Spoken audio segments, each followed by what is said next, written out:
When students log into university today, they don't step into a classroom. They step into a platform. Teaching, learning, assessment, feedback, and even academic relationships are now mediated by systems like learning management platforms, collaboration tools, plagiarism detection software, and increasingly generative AI. This shift is often described as platformisation, the growing dependence of higher education on digital platforms to organize academic life.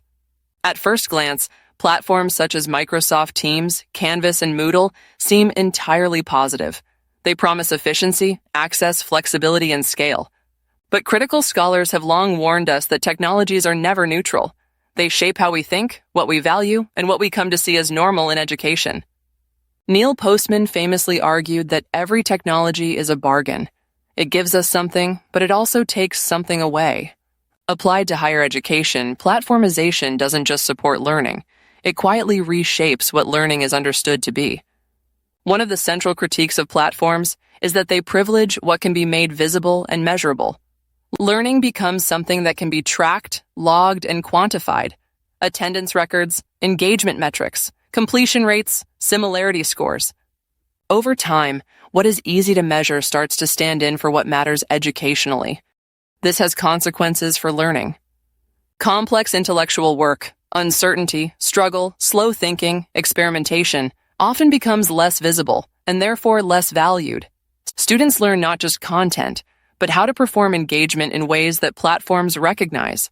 Education scholar Neil Selwyn urges us to move beyond asking whether educational technologies work. Instead, he asks us to consider who they work for, under what conditions, and with what consequences. From this perspective, platforms are not simply tools chosen by educators. They are shaped by commercial interests, institutional risk management, and broader market logics. Platformization also changes pedagogy itself. Teaching practices adapt to platform affordances. Discussion becomes a forum post. Feedback becomes a comment bank. Learning becomes modular, standardized, and increasingly decontextualized. Over time, pedagogical possibilities narrow to what the platform makes easy. Another key critique concerns surveillance and datafication. Platforms generate vast amounts of data about students and staff, often framed as learning analytics or quality assurance. As scholars like Ben Williamson argue, this allows education to be governed through data, shifting authority away from professional judgment towards dashboards, algorithms, and predictive systems.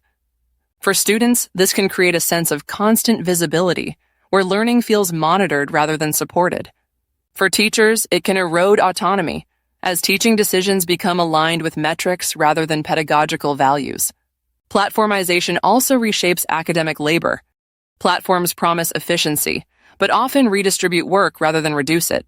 Feedback becomes faster but more frequent. Communication becomes constant. Emotional and relational aspects of teaching are intensified, yet rarely recognized or rewarded. The recent integration of generative AI into educational platforms intensifies these concerns.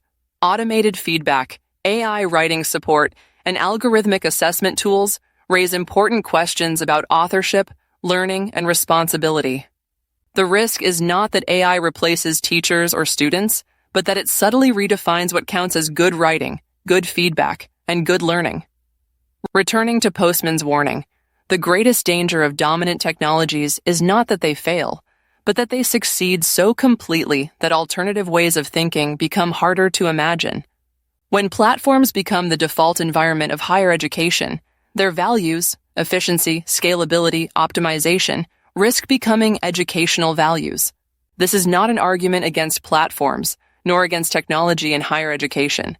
Platforms can enable access, collaboration, and innovation, but a critical perspective reminds us that these benefits come with trade-offs. The central question of platformization is not how well platforms work, but what kind of learning they make possible, and what kind of learning they make more difficult to see, support, or value. If higher education is increasingly organized through platforms, then the challenge for educators and institutions is not simply to adopt them responsibly, but to remain attentive to the educational values that platforms themselves cannot measure.